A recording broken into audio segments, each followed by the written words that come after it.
645장. 아멘.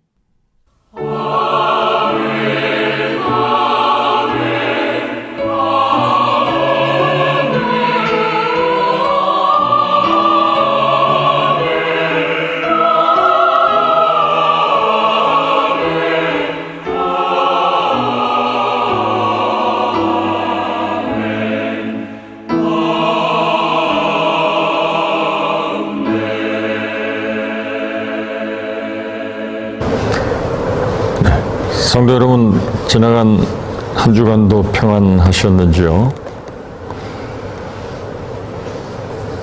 한 가지 반가운 소식은 다음 주일부터 우리가 모여서 예배를 드릴 수 있지 않을까 하는 기대를 가지고 있습니다. 이곳 본교회에서 주일 예배를 허락한다면 다음 주일 21일부터 주일 예배를 일단 시작하도록 그렇게 하겠습니다. 자세한 것은 여러분들에게 개별로 또는 카톡으로 속별로 전달하도록 하겠습니다. 그리고 6월 16일에 다음 주 화요일이 되겠습니다. 황춘자 권사님께서 한국으로 다시 귀국하십니다. 이제 한국으로 가시면 2주 동안 자가 격리를 하셔야 될 텐데 이 모든 일에 어려움이 없도록 위해서 기도해 주시기를 바랍니다. 오늘 우리가 함께 보실 말씀은 요한복음 6장 16절로 21절까지 말씀입니다. 저물매 제자들이 바다에 내려가서 배를 타고 바다를 건너 가버나움으로 가는데 이미 어두웠고 예수는 아직 저희에게 오시지 아니하셨더니 큰 바람이 불어 파도가 일어나더라. 제자들이 노를 저어 12여리쯤 가다가 예수께서 바다 위로 걸어 배에 가까이 오심을 보고 두려워하거늘 가라사대 내니 두려워하지 말라 하신대 이에 기뻐서 배로 영접하니 배는 곧 저희의 가려던 땅에 이르렀더라. 아멘. 오늘 본문 말씀은 지금 우리가 읽은 말씀 앞에 복음서에서 아주 유명한 한 가지 사건이 기록되어 있습니다. 그것은 어린 소년의 보리떡 5개와 물고기 2마리로 5,000명이 먹고도 12광주리가 남는 예수님의 기적이 기록되어 있습니다. 바로 이 소위 오병이어 사건 이후에 일어난 일들을 기록하고 있는 말씀을 우리가 오늘 본문으로 선택했습니다. 그 유명한 오병이어 사건 바로 직후에 일어난 일입니다. 오병이어의 사건이 무엇인지 여러분 잘 아시죠? 이 어린아이가 싸가지고 온 도시락을 예수님께 고스란히 다 내어주므로 그 조그마한 보리떡 5개와 옵사리온이라고 하는 아주 조그마한 물고기 2마리로 장정만 5,000명이 먹고도 남을 만큼, 그러니 어린아이와 여인들과 연세 많은 이들을 다 포함한다면 훨씬 5,000명이 넘었을 것입니다. 그 많은 들판에 모여있던 사람들이 먹고도 12광주리가 남을 만큼 놀라운 일이 일어났습니다. 예수님 당시는 아주 유대인들은 먹는 문제에 어려움을 겪고 있었습니다. 배고픈 군중들이었습니다. 이 사건을 통해서 저들은 매우 놀라고 흥분했을 것입니다. 그런데 군중의 관심은 예수님이 아닌 빵에 있었습니다. 기적을 보았지만 그 기적을 베푸신 예수님에게는 집중하지 못했습니다. 그리고 예수님을 오해했습니다. 군중들은 예수님을 하나님의 아들로 고백한 것이 아니라 빵의 메시아로 보았습니다. 제자들은 어땠을까요? 성경을 보시면 제자들도 별 다르지가 않습니다. 흥분에 빠져 있었습니다. 떡과 고기를 떼어 나누어 줄 때 제자들이 얼마나 신이 났겠습니까? 예수님의 제자가 된 것에 대하여 무척 큰 자부심을 가지게 되었을 것입니다. 이 수많은 백성들의 환호 속에서 장차 무슨 일이 일어날 것만 같은 흥분을 마음에 느끼기 시작했을 것입니다. 혹시 이 예수님이 이 이스라엘의 왕이 될 수 있지 않을까? 그러면 우리는 그분이 우리에게 한 자리씩 허락한다면 우리는 이스라엘을 다스리는 훌륭한 사람이 될 수 있다는 남다른 꿈을 꾸게 되었을지도 모르겠습니다. 다시 말하면 제자들은 이 세속적인 욕망을 가지고 예수님을 따라다녔던 것입니다. 그것은 예수님이 십자가를 지시기 직전에도 이와 비슷한 일이 일어났습니다. 누가 예수님이 왕이 되면 오른편에 앉을 것인가, 누가 더 높은 지위에 오를 것인가를 두고 서로 다투었던 적이 있습니다.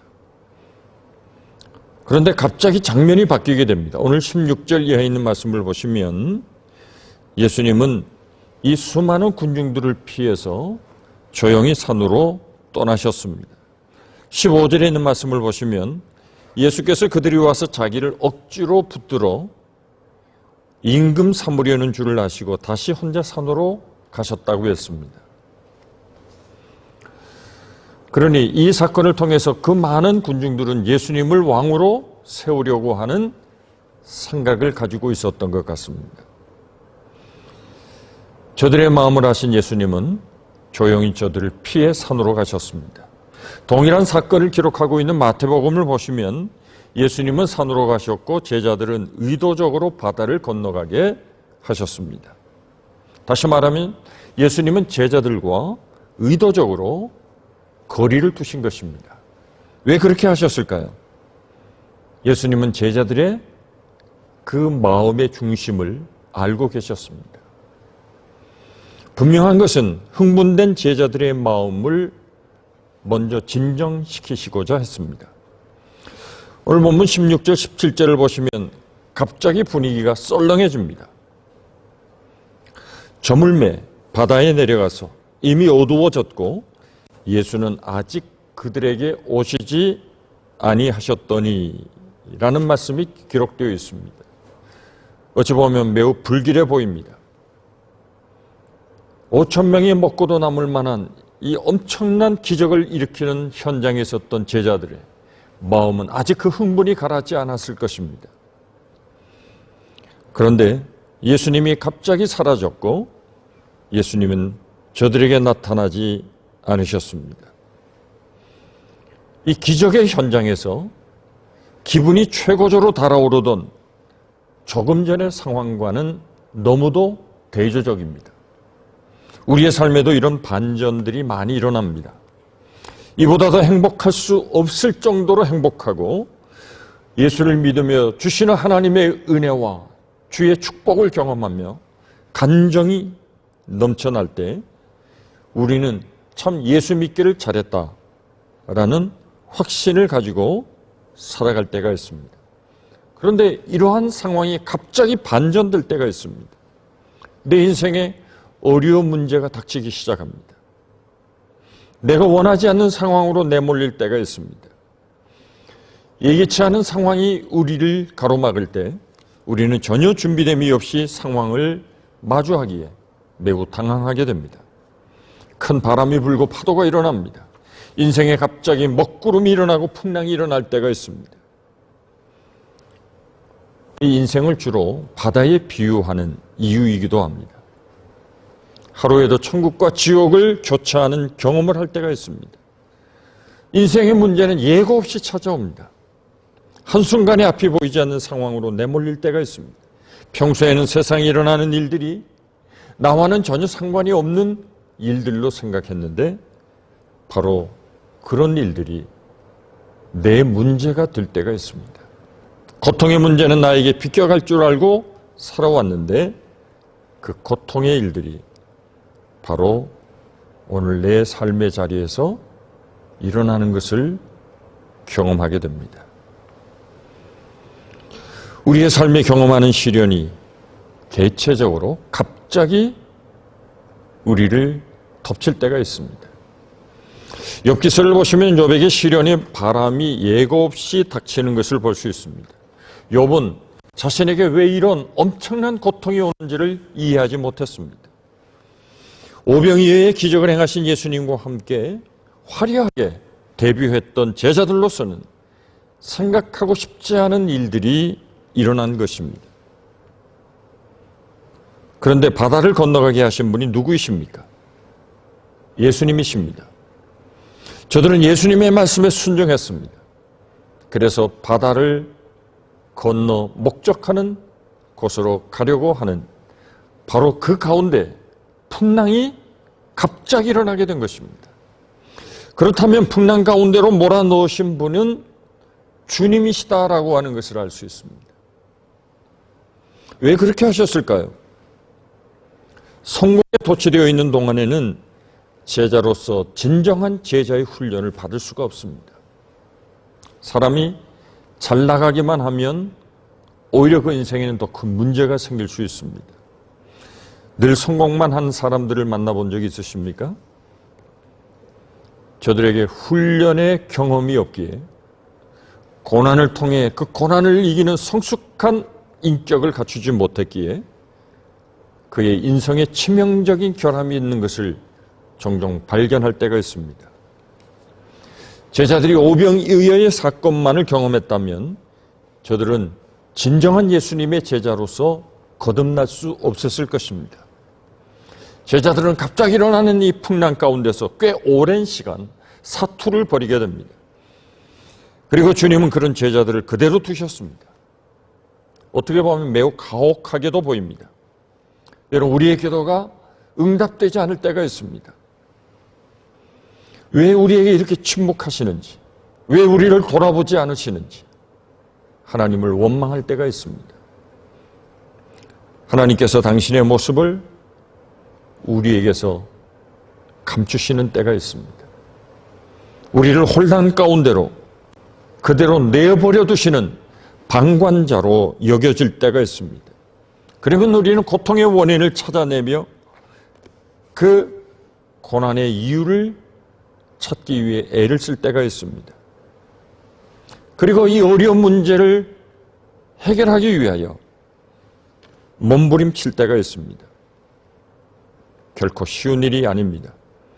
인간은 고통을 다루는 일에 매우 서툽니다. 예기치 않은 거대한 파도가 몰아칠 때 사실 우리가 할 수 있는 일은 거의 없습니다. 풍랑이 일어나면 이렇게 조그마한 배는 중심을 잃어버리기가 쉽습니다. 노를 저어도 소용이 없습니다. 상황은 내가 원하는 대로 되지 않고 평소에 도움이 될 것 같았던 모든 것들이 다 허사로 여겨질 때가 많습니다. 인생이 흔들릴 때 확인하는 것이 하나 있습니다. 내가 붙들고 있는 것이 안전하지 않다는 것입니다. 비행기를 타면 종종 기체가 흔들릴 때가 있습니다. 경고음이 나오고 안전벨트를 단단히 매라고 방송됩니다. 그러나 안전벨트가 정말 생명을 보장해 줄 수 있을까요? 만일 비행기가 추락한다면 결국 모든 사람이 다 죽을 수밖에 없습니다. 우리는 나를 붙들어 줄 수 없는 것들을 붙들고 살아갑니다. 그래도 어려운 순간이 닥치면 무엇이라도 붙잡으려고 합니다. 어떤 말이라도 믿고 싶어집니다. 판단력이 흐려집니다. 평소에 믿고 의지했던 것은 내게 아무런 도움이 되지 않다는 것을 나중에 깨닫게 됩니다. 받아들이고 싶지 않은 현실에서 빠져나와서 전혀 다른 세상에 몰입하고 싶을 때 사람들은 많은 유혹에 빠지게 됩니다. 평소 인생에 대해 가볍게 생각하고 살아가던 사람들도 의사로부터 건강에 대한 중대한 경고를 받으면 매우 진지해지기 시작합니다. 평소에는 전혀 생각하지 않고 지나쳤던 것들이 서서히 눈에 들어오기 시작하고 전에 그렇게 사소하게 보이던 것들이 참 의미 있고 중요한 것이라고 하는 것을 천천히 깨닫게 됩니다. 우리 안에는 잡다하게 숨겨져 있는 욕망들이 있습니다. 평소에는 교묘하게 숨겨져 있었습니다. 우리 안에는 타락한 본성이 있습니다. 자신의 목적이나 자신의 실현을 위해서 언제든지 다른 사람을 해치거나 아니면 다른 사람의 피해를 방관할 때가 있습니다. 인간은 이렇게 욕망의 덩어리입니다. 우리는 옳은 일을 하기도 하지만 동시에 언제든지 잘못을 저지를 수 있는 가능성을 가지고 있습니다. 그것을 종교개혁자들은 전적인 타락, 총체적인 타락성을 인간이 가지고 있다고 말합니다. 예수님은 우리를 고통의 한가운데 그대로 우리를 내버려 두실 때가 있습니다. 삶이 무엇인가에 의해 흔들릴 때가 있습니다. 지금 주님은 오병이어로 말미암아 생겨진 저들의 허영심을 깨기 위해 제자들을 흔들고 계신 것이었습니다. 십자가가 없는 성공을 꿈꾸지 못하도록 하신 것입니다. 우리가 인생을 살아가며 이렇게 오병이어와 같은 꿈에 부푸는 놀라운 기적들만 경험하면 사실 신앙이 성숙해지지 않습니다. 주님은 지금 제자들을 풍랑 가운데로 몰아넣으시고 그들 안에 있는 잘못된 인간의 욕망과 허황된 꿈을 깨뜨리고 계십니다. 그래서 내면의 세계에 있는 온갖 우리의 욕망의 찌꺼기와 불순물을 제거하시고 그들을 순수하고 겸손한 자리로 인도하시기를 원하셨던 것입니다. 우리는 욥의 아름다운 고백을 기억하고 있습니다. 욥기 23장 10절을 보시면 그러나 내가 가는 길을 그가 아시나니 그가 나를 단련하신 후에는 내가 정금과 같이 순금과 같이 나오리라. 참 오묘한 말씀입니다. 단련해야 순금이 된다는 것입니다. 재련의 과정이 없이는 단련의 과정이 없이는 정금이 될 수 없습니다. 단련은 찌꺼기를 제거하는 과정입니다. 모든 불순물을 제거하는 과정입니다. 반드시 그 과정을 거쳐야 순금이 될 수 있습니다.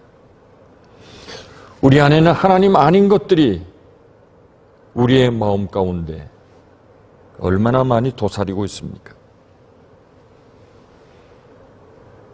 내 마음에 있는 여러 가지 욕망의 불순물과 인간의 타락된 죄악의 불순물을 제거하지 않으면 하나님 앞에 온전한 믿음으로 나올 수가 없습니다.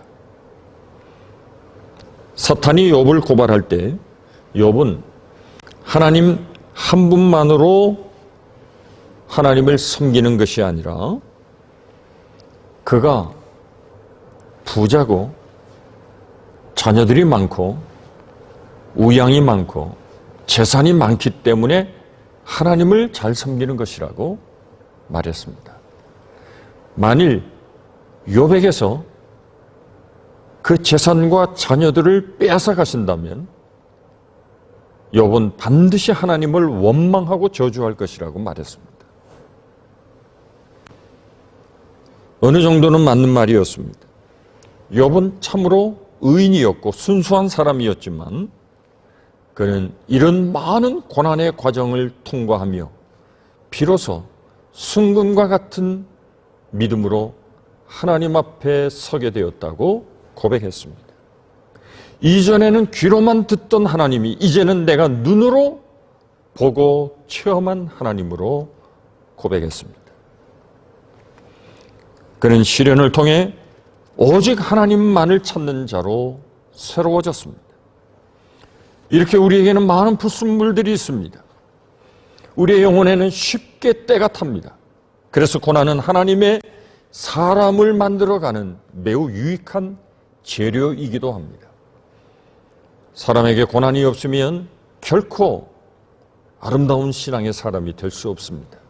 시편 119편 71절에 고난을 당한 것이 내게 유익이라. 이로 말미암아 내가 주의 율례를 배우게 되었다고 다윗이 고백했습니다. 놀라운 고백입니다. 그러나 이 말씀에 참으로 아멘하기가 어렵습니다. 누가 이런 표현을 쓸 수 있겠습니까? 고난을 통해서 비로소 하나님의 말씀, 하나님의 진리를 배우게 되었다. 이 말씀을 주목해야 합니다. 단순히 성경을 많이 보고 성경 공부만을 통해서 그가 주의 제자가 될 수 있다면 얼마나 좋겠습니까?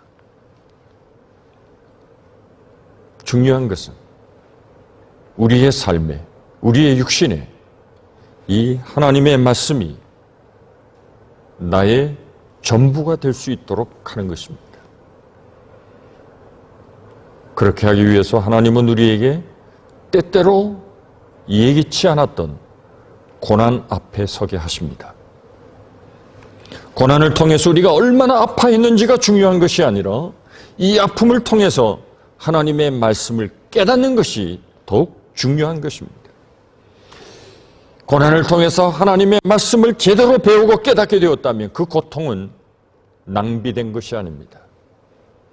그러나 낭비된 고통이 있습니다. 고통을 통해서도 아무런 것도 배울 수 없었다면, 고난을 통해서 내게 주시는 하나님의 영적인 교훈을 깨닫지 못했다면 그 고통은 낭비된 것이나 마찬가지입니다. 인생은 짧습니다. 그것은 누구나 다 압니다. 그러나 그것으로 충분하지 않습니다. 인생이 짧다는 말은 그만큼 우리에게 주어진 삶이 귀중하다는 것입니다. 인생을 후회하며 사는 이유는 이 내게 주어진 삶의 귀중함을 배우지 못하고 살기 때문인 것입니다. 그래서 저는 시편 119편 71절의 말씀을 보면서 젊은 시절에 고난을 겪는 것이 참으로 그 인생에 유익하다는 생각을 하게 됩니다. 일찍 인생의 고통을 맛본 사람은 많이 힘들겠지만 그의 인생 전체를 두고 보면 그에게 당한 시련과 고통이 그의 인생에 얼마나 많은 유익을 주게 될 것인가. 그의 생애는 참으로 하나님이 주신 교훈과 하나님의 말씀을 깨닫는 참된 신앙인으로 성숙되고 진지하게 하루하루를 살아갈 것입니다. 사람들은 실패보다 성공을 더 원하죠. 그러나 성공보다 실패를 얻는 것이 훨씬 더 많습니다. 실패는 우리를 성장하게 합니다. 고통은 삶의 깊이를 더해줍니다. 내가 누구인지, 내가 무엇을 위해 살 것인지 명확하게 볼 수 있게 해줍니다. 진리의 빛이 가슴에 스며들고 우리 안에 있는 모든 잘못된 욕망의 불순물이 제거됩니다. 오병이어의 기적과 같은 순간에는 배울 수 없는 것들이 고통을 통해서 더 많은 교훈을 얻게 되는 것이 있습니다. 오병이어 사건이 있을 때 군중들과 예수님의 제자들은 예수님을 정확하게 바라보지 않았습니다. 이렇게 성공은 우리를 들뜨게 만들어 자세를 흐트려 놓기가 쉽습니다. 겸손을 잃어버리기가 쉽습니다. 고난이 없으면 말씀이 우리의 가슴에 깊이 와닿지 않습니다. 그러면 신앙이 깊어질 수 없습니다. 제가 목회하면서 그 말씀이 깊이 배어진 성도들을 보면 한 사람도 예외가 없이 큰 고통을 경험한 사람들입니다. 시련의 터널을 지나오신 분들입니다.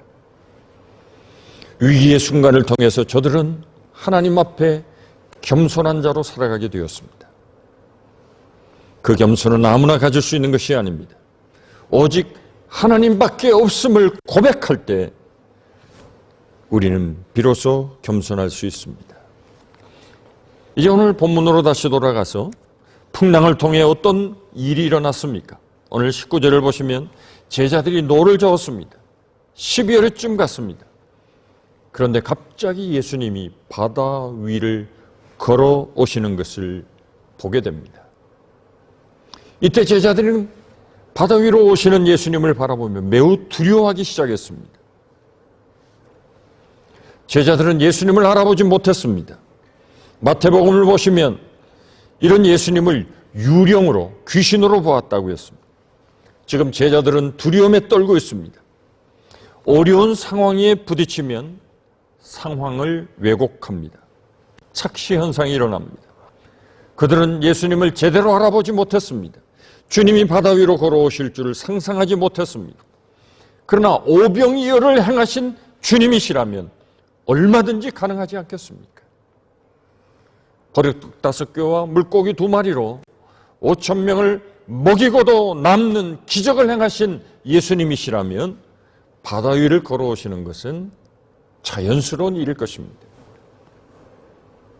얼마든지 가능한 일입니다. 그분은 하나님이십니다. 풍랑이는 바다 위로 걸어오신 주님은 이 사건의 클라이맥스였습니다. 풍랑이 거칠게 몰아치는 가운데 어둠 속에 걸어오시는 예수님을 상상해 보십시오. 오병이어의 사건도 놀라운 일이지만 물 위로 풍랑을 헤치고 걸어오신 예수님의 모습은 얼마나 장관입니까?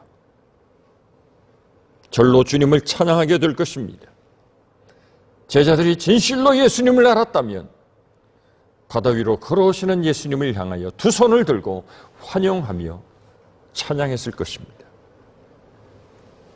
주님 외에 누가 폭풍을 뚫고 바다 위를 걸어올 수 있을까요? 우리가 가져야 할 초점이 바로 이것입니다. 우리는 어떤 기적이나 사건, 순간적인 문제 해결을 바라보려고 하는 것이 아닙니다. 바다 위로 걸어오시는 전능하신 주를 바라볼 수 있어야 합니다. 고통의 현장에서 다가오시는 하나님은 전능하신 분이십니다.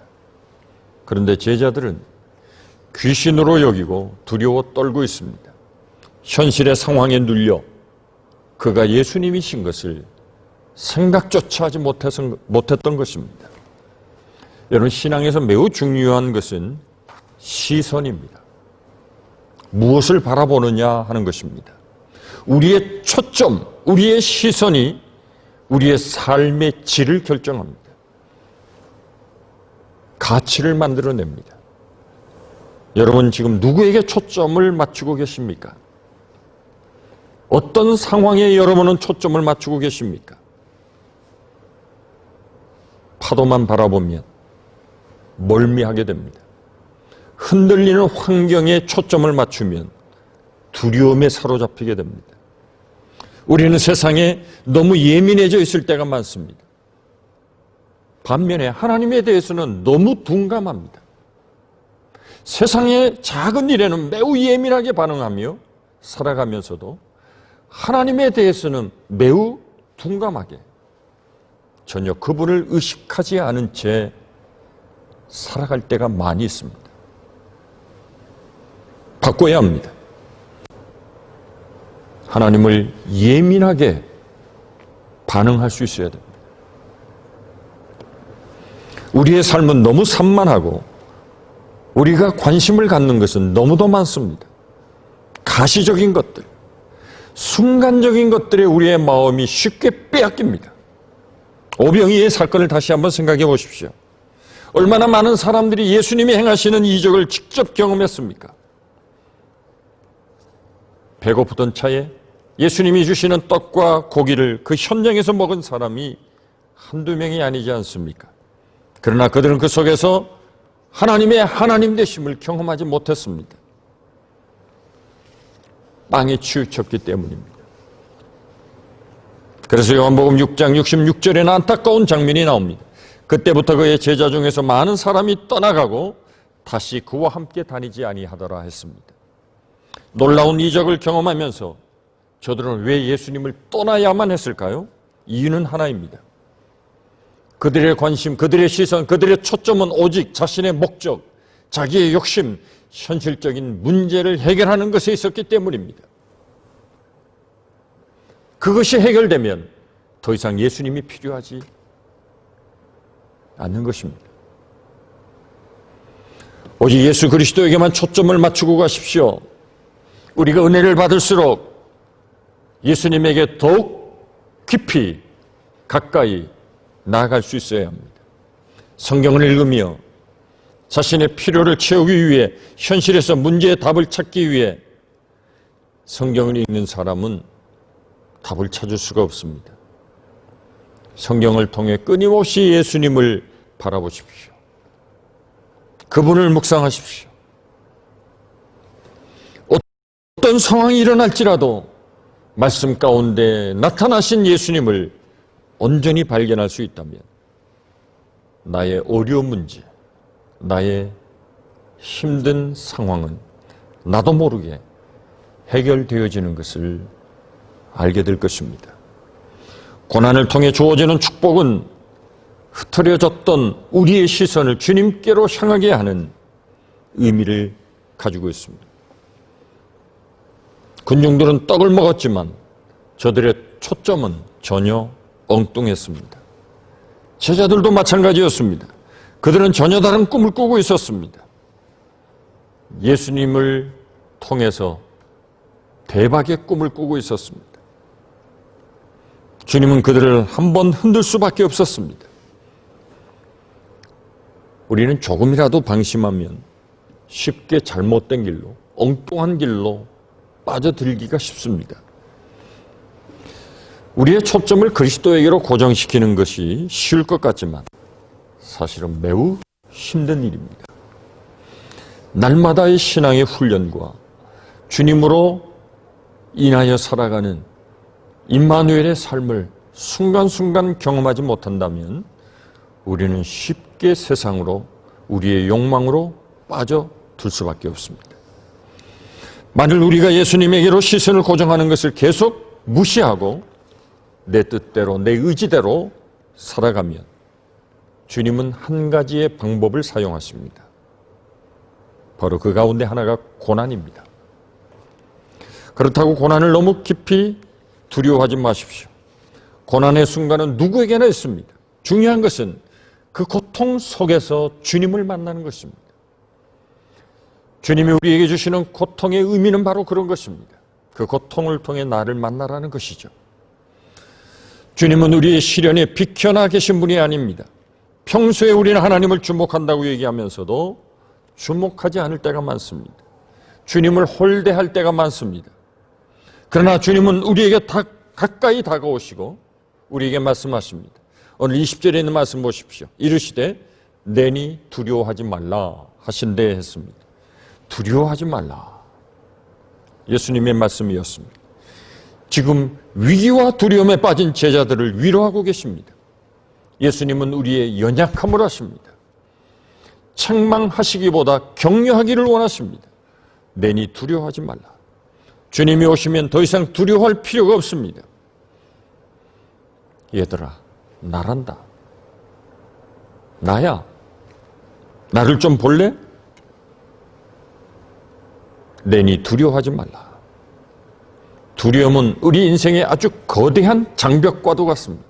사람이 두려움에 빠지게 되면 무슨 일이든 의기소침해지고 어떤 새로운 도전의 마음이 우리의 마음에서 사라지게 됩니다. 그래서 이 두려움을 이겨낼 힘은 우리에게 있지 않습니다. 우리가 하나님을 향하여 우리의 시선을 주목하고 바라볼 때 비로소 우리에게 주시는 담대한 믿음으로 이 두려움을 이기게 되는 것입니다. 두려움에 갇히면 죽는 것과 같은 상황이 됩니다. 마음이 얼어붙고 이성이 마비됩니다.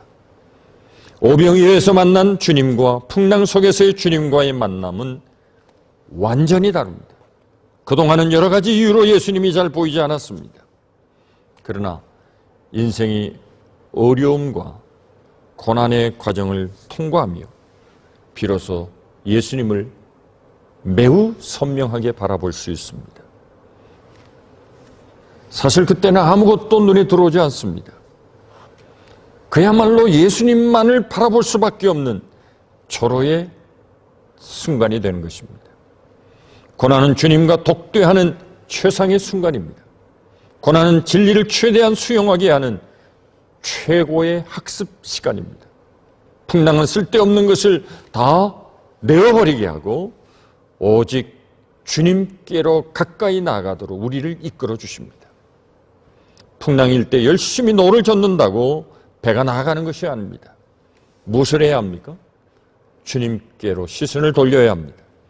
산만하고 복잡한 내 마음을 오직 주님께로 고정시켜야 합니다. 어려운 때를 지날수록 우리의 시선은 예수님에게로 고정되어 있어야 할 줄을 믿습니다. 비로소 제자들은 주님이신 것을 알고 주님을 저들의 배로 영접했습니다. 21절에 이에 기뻐서 배로 영접하니 배는 곧 그들이 가려던 땅에 이르렀더라 했습니다. 제자들이 주님을 영접하니 두려움이 큰 기쁨으로 바뀌었습니다. 이에 기뻐서 배로 영접했다고 했습니다. 주님이 찾아오시자 모든 것이 변했습니다. 그리고 저들이 가려고 했던 목적지에 순항하게 되었고 무사히 도착하게 되었습니다. 여러분, 지금 어떤 상황이 있는지 예수님을 여러분들의 삶으로 인도해 주시기를 기도해 주십시오. 주님을 초청하십시오. 그분을 초대하십시오. 신앙이 언제 빛을 발합니까? 평소에는 모릅니다. 정말 저분이 믿음이 있는지 없는지, 귀한 믿음의 사람인지 아닌지 분간하기 어렵습니다. 그런데 어려운 순간, 고난에 직면할 때 비로소 그분의 신앙, 그 내면에 존재하고 있었던 그 아름다운 신앙의 가치가 빛을 발하는 것을 볼 수 있습니다. 내 인생의 위기의 때 주님을 정확히 바라보시고 주님을 우리의 인생의 배, 내 삶의 자리로 초대하는 것은 바로 아름다운 신앙인 것입니다. 물건도 그렇습니다. 가짜는 진품보다 가격이 훨씬 쌉니다. 그러나 우리는 종종 진품은 아니지만 값이 싼 맛에 짝퉁을 살 때가 있습니다. 달러샵에 가서 싼 물건을 사서 사용해 보면 처음에는 괜찮은 것 같은데 그게 오래 가지를 못합니다. 믿음이 약한 사람은 어려운 일이 닥치면 정신을 못 차리고 주저앉아 버립니다. 어려움의 순간에 신앙의 진면목이 나타나기 때문에 그렇습니다. 큰 배들은 파도가 쳐도 출항합니다. 파도가 크기 때문에 출항하지 못하는 것이 아니라 배가 작기 때문에 출항하지 못하는 것입니다. 제자들은 주님을 기쁘게 배로 영접했습니다. 이것이 핵심입니다. 우리는 지금 풍랑이 있는 세상 가운데 살아가고 있습니다. 늘 바람이 불고 이 풍랑은 거세지고 있습니다. 파도가 없는 날이 없습니다. 이 풍랑을 우리의 힘으로 조종할 수가 없습니다. 홀로 풍랑을 겪으면 상처투성이가 되지만 하나님이 함께 하시면 다릅니다. 우리가 할 일은 지금 여기 우리와 함께 하시는 하나님을 온전히 의지하는 것입니다. 우리는 결코 혼자가 아닙니다. 우리의 삶의 기반을, 삶의 기초를 항상 그리스도에게 두어야 합니다. 우리의 삶을 받쳐주는 것은 흔들리는 세상이 아니라 바로 우리의 주 되시는 예수 그리스도이십니다. 시련을 피하고 살아갈 수는 없습니다. 중요한 것은 나 혼자 겪는 시련과 고난인가 아니면 주님과 함께하는 시간인가 하는 것입니다. 우리의 삶은 매 순간 폭풍이 몰아칩니다. 그러나 우리의 인생의 배에 주님이 함께해 주신다면 우리는 모든 위기와 문제로부터 은혜를 누리게 될 것입니다. 시련과 역경을 통하여 우리의 신앙과 삶의 불순물들을 다 제거하시고 더욱 신앙에 굳게 서서 하나님의 은혜를 기뻐하며 그분이 내게 주시는 참된 영적인 교훈을 얻으며 주의 말씀의 진리 안에 더욱 굳건히 서는 사랑하는 귀한 여러 성도들이 다 되시기를 간절히 축원합니다.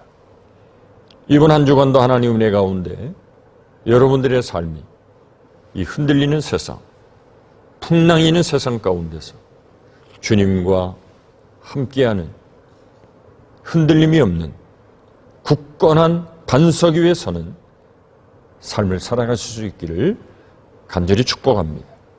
건강하시고 기회가 되면 하나님께서 다음 주부터 주일 예배를 교회에서 드릴 수 있는 그런 축복의 시간이 우리에게 주어질 것이라고 믿고 한 주간도 하나님의 은혜 가운데 승리하시기를 간절히 축복합니다. 기도하겠습니다. 하나님 감사합니다.